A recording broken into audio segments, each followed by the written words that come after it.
പ്രിയ ദൈവങ്ങളെ, എത്ര ഒരു ഉറപ്പോടെ വിശ്വസിക്കുന്നു എൻ്റെ ജീവിതത്തിൽ കർത്താവ് അത്ഭുതം ചെയ്യുമെന്ന്. നമ്മുടെ എല്ലാ പ്രതീക്ഷകളും അസ്തമിച്ച നിമിഷത്തായിരിക്കും കർത്താവിൻ്റെ അത്ഭുത പ്രവൃത്തി വെളിപ്പെടുന്നത്. ഇനി മുന്നോട്ടൊരു സ്റ്റെപ്പ് ഞാൻ എങ്ങനെ വെക്കും, എനിക്ക് മുന്നിലൊരു വഴിയില്ല എന്ന് നിങ്ങൾ ചിന്തിച്ചിരിക്കുന്ന സമയത്തായിരിക്കും കർത്താവിൻ്റെ അത്ഭുത പ്രവൃത്തി വെളിപ്പെടുന്നത്. കർത്താവിൻ്റെ അത്ഭുത പ്രവൃത്തി എങ്ങനെയാണെന്ന് നമ്മുടെ ബുദ്ധിയിൽ ചിന്തിക്കാൻ കഴിയത്തില്ല. ബുദ്ധിക്കപ്പുറമായി, നമ്മുടെ ചിന്തയ്ക്കപ്പുറമായി കർത്താവിൻ്റെ അത്ഭുതകാരം നമ്മുടെ മേൽ ചലിക്കുന്നതിന് ചെയ്യും.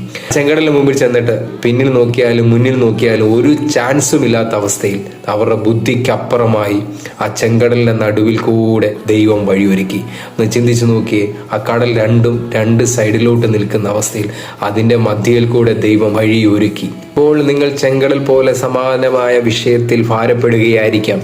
മുന്നിൽ ഒരു വഴിയുമില്ല, എല്ലാം അടഞ്ഞു എന്ന് ചിന്തിച്ചിരിക്കുമായിരിക്കാം. എബ്രായർ 12:2 പറയുന്നു, വിശ്വാസത്തിന്റെ നായകനും പൂർത്തി വരുത്തുന്നവനുമായ യേശുവിനെ നോക്കുക. അവന്റെ കൂടെ നടക്കുന്ന പൊന്നേശു ആ ലക്ഷ്യസ്ഥാനത്ത് എത്തിക്കുമെന്ന് ഉറപ്പോടെ വിശ്വസിക്കാൻ റെഡിയാണെങ്കിൽ, അവൻ വഴി നടത്താൻ മതിയായവനാന്ന് ഉറപ്പോടെ വിശ്വസിക്കാൻ റെഡിയാണെങ്കിൽ, അത്ഭുത വഴി നമ്മുടെ മധ്യയെ തുറക്കുക തന്നെ ചെയ്യും.